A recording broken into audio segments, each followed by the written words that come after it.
इस फोटो को देखिए। इस फोटो में चरमपंथी सिख संगठन से ताल्लुक़ रखने वाला अमृतपाल सिंह आपको एक पुलिस स्टेशन में घुसता हुआ दिखेगा। अमृतपाल ने पुलिस स्टेशन में घुसकर क्या किया? पुलिस वाले को पीटा। और पुलिस वाले उसे क्यों नहीं रोक रहे? क्योंकि उसके पास थी गुरु ग्रंथ साहिब। अब कुछ और फोटोज़ देखिए। ये फोटोज़ हैं कुछ चरमपंथी हिंदू संगठनों से जुड़े हुए लोगों की, और ये क्या कर रहे हैं? धर्म के नाम पर मॉब लिंचिंग कर रहे हैं। अब एक और फोटो देखिए। ये कौन है? ये है अजमल कसाब। और 26/11 के बारे में तो हम और आप अच्छी तरह से जानते हैं कि किस तरीके से धर्म के नाम पर, इस्लाम के नाम पर कुछ लोगों को भड़काया गया और उसके बाद उनसे 26/11 जैसी दर्दनाक घटना को अंजाम दिलवाया गया। तो अब ये जो 3 एग्जाम्पल्स मैंने आज लिए, ये किस लिए लिए? ये तीनों एग्जाम्पल्स कहीं ना कहीं दर्शाते हैं कि किस तरीके से जब आप धर्म को गलत इंटरप्रेट करें तो क्या हो सकता है। और एक एग्जाम्पल लेते हैं। एग्जाम्पल इस चीज़ का। अब ये चीज़ क्या है? इस चीज़ को साल 2023 में यूं तो दुनिया पाकिस्तान के नाम से जानती है, लेकिन आप इसे एक फेल्ड स्टेट भी कह सकते हैं आज की तारीख में, क्योंकि जो सपना पाकिस्तान को बनाने वाले इस इंसान ने देखा था, शायद पाकिस्तान आज उसकी परिकल्पना से कोसों दूर है। मोहम्मद अली जिन्ना ने कहा था कि पाकिस्तान एक सेकुलर स्टेट बनेगा, लेकिन आज साल 2023 में पाकिस्तान का सेकुलरिज्म से दूर दूर तक कोई वास्ता नहीं है। और वास्ता हो भी कैसे?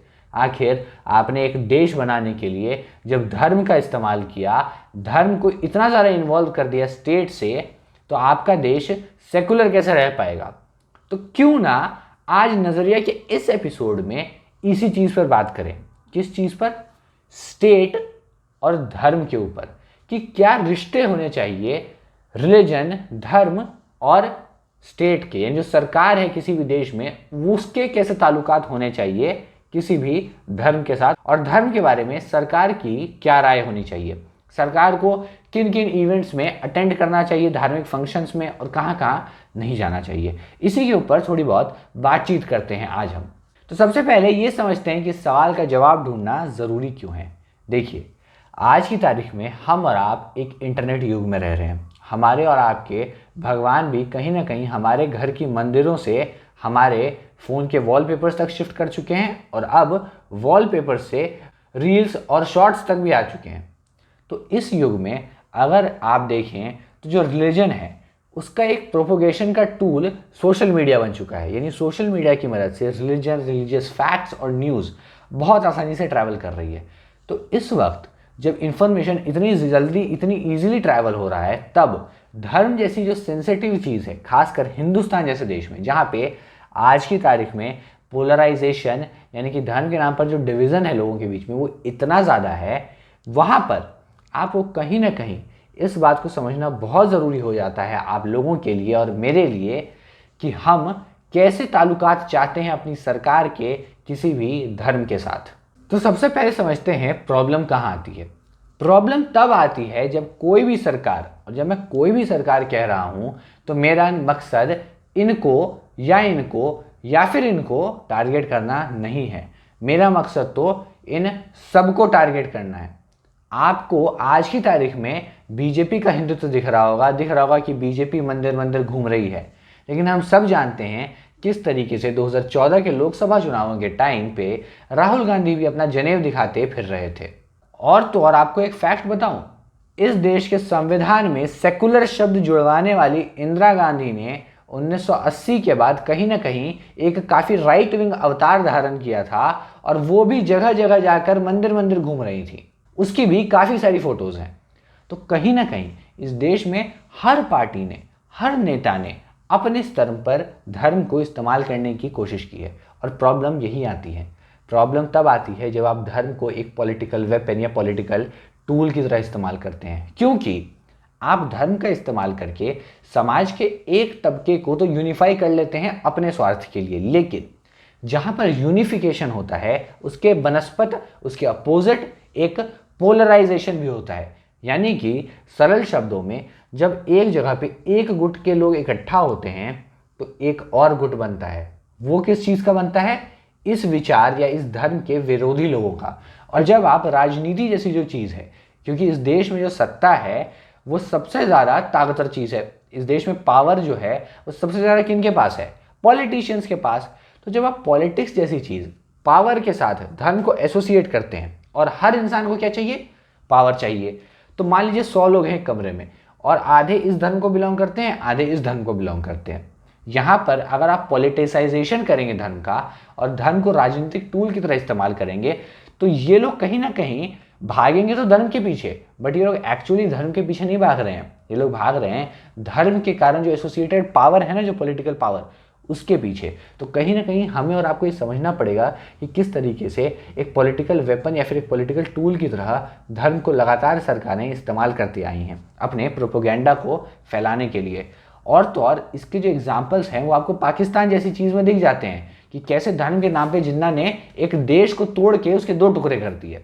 और उसके बाद अगर पाकिस्तान की जो 2 नेशन थ्योरी थी वो सचमुच में उतनी ऑथेंटिक होती, तो आप बताइए 1971 में बांग्लादेश क्यों अलग होता? तो कहीं ना कहीं ये जो धर्म और स्टेट का जो कॉम्बिनेशन है ये उतना सही नहीं बैठता।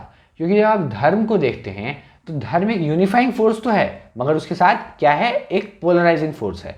आपको पता है इस देश में पहली बार धर्म को एज अ टूल कब इस्तेमाल किया गया? मतलब जो रिटन हिस्ट्री है उस हिसाब से ऐसा हुआ था 12वीं और 11वीं शताब्दी के दौरान, जब लगातार जो मुस्लिम आक्रांता थे, जिनमें से कुछ जो प्रसिद्ध थे वो थे मोहम्मद घोरी जैसे, वो जब हिंदुस्तान में आते थे, इन्वेड करते थे उत्तर भारत को, तब पहली बार उत्तर भारत के जो राजपूत राजा थे उन्होंने एक दूसरे को यूनिफाई करने के लिए उन विदेशी ताकतों के खिलाफ इस्तेमाल किया था धर्म का। और धर्म के जरिए उन्होंने जो नेशनलिज्म हम बोलते हैं ना, राष्ट्रवाद की भावना जगाई थी एक दूसरे के बीच। और देखिए वो धर्म के साथ या राष्ट्रवाद के साथ इसलिए नहीं जुड़े कि वो लोगों का कल्याण कर सकें या फिर उनकी बहुत मान्यता है धर्म में, नहीं। उन्होंने धर्म को एज अ टूल यूज किया। किस लिए? अपने किंगडम को बचाने के लिए उन फॉरेन इन्वेडर्स से। आपको मैं एक और फैक्ट बताऊं, विनय सीतापति जो कि ऑथर हैं इस किताब के, उन्होंने इस किताब में लिखा है कि हो सकता है शायद 11वीं और 12वीं शताब्दी में ही वो पहली बार था जब हमें ये एहसास हुआ कि हम सब हिंदू हैं। यानी कि इस देश में जो हिंदू चेतना की जागृति थी, the sense of being a Hindu, लोग कास्ट लाइंस पे इतने ज़्यादा डिवाइडेड थे कि जो इन्वेजन हुआ था, फॉरेन इन्वेजन 11th-12th सेंचुरी में, उससे पहले लोगों को एहसास ही नहीं था। मैंने बोला ना कि उसके बाद रिलीजन को एज अ टूल यूज़ किया गया यूनिफाई करने के लिए लोगों को। उससे पहले लोगों को एहसास ही नहीं था कि वो सब दरअसल एक ही धर्म में है, क्योंकि जातिवाद की जो लाइन्स है वो इतनी ज़्यादा ब्रॉड हो चुकी थी इस देश के अंदर। तो इससे हमें क्या समझ में आता है कि जो रिलीजन है उसको हमेशा एज अ टूल इस्तेमाल करते हैं पावरफुल लोग। और ये एक टूल जो है और खतरनाक हो जाता है जब रिलीजन को आप नेशनलिज्म से एसोसिएट करते हैं। ऐसा नहीं है नेशनलिज्म खराब चीज़ है। आप देखिए इस देश में नेशनलिज्म का यूज़ और कब कब हुआ है? 1857 में इस्तेमाल हुआ, जब फर्स्ट वॉर ऑफ इंडिपेंडेंस लड़ी जा रही थी अंग्रेज़ों के खिलाफ, तो राष्ट्रवाद और धर्म का इस्तेमाल कहीं ना कहीं वहाँ भी हुआ। 1857 में ये जो सिपाही म्यूटनी थी वो क्यों हुई?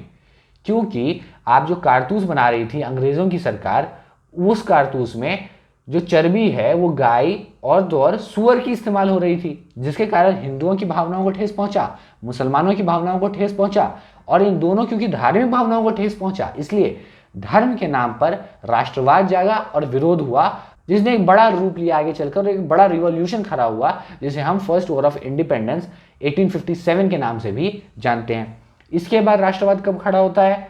1947 में। और राष्ट्रवाद का जो सबसे बड़ा पुजारी था उस दौर में, महात्मा गांधी, उसकी लबों पे कौन सा नाम होता था? राम राम। तो महात्मा गांधी ने भी बड़ी ही चतुराई के साथ, आप देखिए, धर्म का इस्तेमाल किया है। महात्मा गांधी ने बड़ी चतुराई से लोगों को, क्यों वो जानते थे कि जो लोग हैं ना उनको अगर मैं अच्छी अच्छी गोल गोल बातें करूंगा तो वो नहीं आएंगे, उनको मुझे कुछ ऐसा भी देना पड़ेगा जिससे वो मेरे प्रति अट्रैक्ट हों। इसलिए ऐसा नहीं है सिर्फ हिंदुओं के लिए, मुसलमानों के लिए भी उन्होंने धार्मिक चिन्हों और धार्मिक प्रतीकों को इस्तेमाल किया उनको अट्रैक्ट करने के लिए। उसके बाद धार्मिक चेतना का उदय कब होता है भारत में? 90s के दौर में, जब पूरी जो कवायद है मंडल कमंडल की पॉलिटिक्स उत्तर भारत में शुरू होती है तब। और ये जो सारे एनेक्डोट्स मैंने आपके साथ शेयर किए, इनसे क्या पता चलता है? इनसे सिर्फ एक चीज़ पता चलती है कि इस देश में धर्म और नेशनलिज्म का बहुत ज़्यादा इस्तेमाल हुआ है अलग अलग लोगों द्वारा अपनी सहूलियत के हिसाब से। आपके साथ एक और एनेक्डोट शेयर करता हूँ। 1956 में जब सोमनाथ मंदिर की ओपनिंग हो रही थी, तब राजेंद्र प्रसाद उस इवेंट में गए थे। जवाहरलाल नेहरू जो उस वक्त देश के प्रधानमंत्री थे, वो नहीं चाहते थे कि डॉक्टर राजेंद्र प्रसाद उस इवेंट में जाएं, क्योंकि उनका मानना था स्टेट और रिलीजन को बिल्कुल अलग होना चाहिए। अगर हम इन दोनों को एक साथ लाएंगे तो पोलराइजेशन हो सकता है। अब आप में से कुछ लोग नेहरू को गलत समझ रहे होंगे, लेकिन आप समझिए नेहरू उस भारत के प्रधानमंत्री थे जहां धर्म के नाम पे लाखों लाख लोगों को मात्र 8 से 9 साल पहले काट दिया गया था। तो कहीं ना कहीं जब आप नेहरू के बारे में, इस चीज़ के बारे में विचार बनाएं तो इस विमर्श को भी अपने ध्यान में ज़रूर रखें। अब लौटते हैं वापस से हमारे क्वेश्चन की ओर कि स्टेट का कितना इन्वॉल्वमेंट होना चाहिए धर्म में, कि किस तरीके से अलग अलग समय पे अलग अलग रिवॉल्यूशनरीज ने और राजाओं ने धर्म को एज अ टूल यूज़ किया। और तो और ये जो टूल है कई बार बेनिफिशियल तो साबित हुआ, बट कई बार उस टूल का एक्सप्लॉयटेशन भी होता है। जैसे आज की तारीख में मैंने आपको एग्जांपल दिए ना, रिसेंट इंदिरा गांधी के, आज की तारीख में जो पॉलिटिक्स हो रही है उसके एग्जांपल दिए, मैंने राहुल गांधी का भी एग्जांपल दिया आपको। तो हमें नागरिक के तौर पे कहीं ना कहीं सचेत होना पड़ेगा और समझना पड़ेगा कि स्टेट और रिलीजन के बीच में एक बराबर गैप होना चाहिए। अब आप में से कुछ लोग मुझे बताएंगे कि किस तरीके से कॉन्स्टिट्यूशन में धार्मिक चीज़ों के बारे में लिखा है और धार्मिक चिन्हों के बारे में लिखा है, कई धर्मों को स्पेशल राइट्स भी दिए गए हैं, कई धर्म से जुड़े हुए लोगों को स्पेशल इंस्टीट्यूशंस खोलने के राइट भी दिए गए हैं। तो ये सब चीज़ें हैं संविधान में, मगर संविधान में वो सब चीज़ें डाली गई हैं ताकि हमारा समाज जो है वो एक संयुक्त खांचे में खुद को ढाल पाए और हम लड़े ना।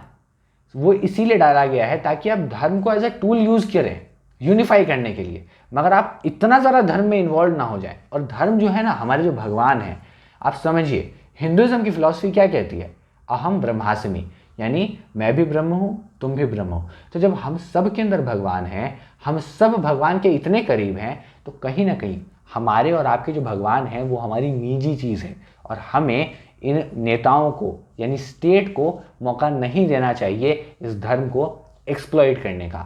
तो ये था नज़रिया का एक और एपिसोड और मुझे पूरी उम्मीद है कि इस एपिसोड के ज़रिए मैं आपको धर्म और राजनीति का ये जो विषय है इस पे समृद्ध कर पाया हूँगा। मैं आगे भी लौटूंगा ऐसे ही वीडियोज़ के साथ। अगर आप अभी तक इस वीडियो को देख रहे हैं तो आपका बहुत बहुत शुक्रिया।